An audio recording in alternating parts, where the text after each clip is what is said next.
यह कहानी है त्रेता युग की, जब लंका का युद्ध अपने चरम पर था। लक्ष्मण मूर्छित हो चुके थे और राम भक्त हनुमान जी को संजीवनी बूटी लाने का आदेश दिया गया।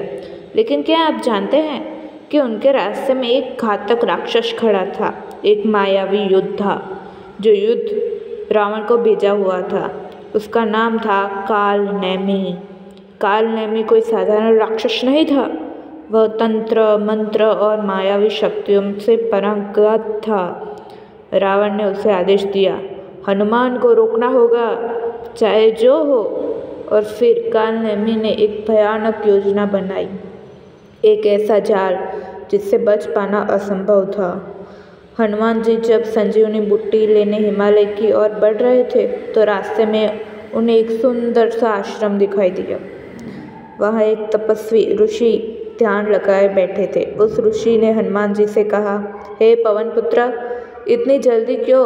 पहले विश्राम कर लो, जल ग्रहण कर लो, फिर आगे जाना। हनुमान जी को कुछ अजीब सा लगा, पर वे थकान महसूस कर रहे थे। उन्होंने सरोवर की ओर कदम बढ़ाया और जैसे ही जल में उतरे कुछ भयानक हुआ। अचानक एक विशाल मगरमच्छ जल से निकला और पूरी ताकत से हनुमान जी पर हमला कर दिया।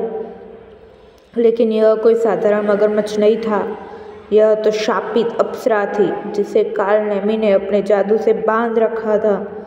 हनुमान जी को तुरंत समझ में आ गया कि यह कोई मायाजाल है। उन्होंने एक ही झटके में उस मगरमच्छ को मार दिया।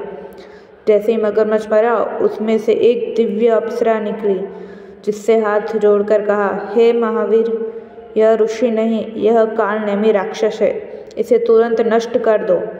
हनुमान जी की आंखों से क्रोध की ज्वाला जल उठी।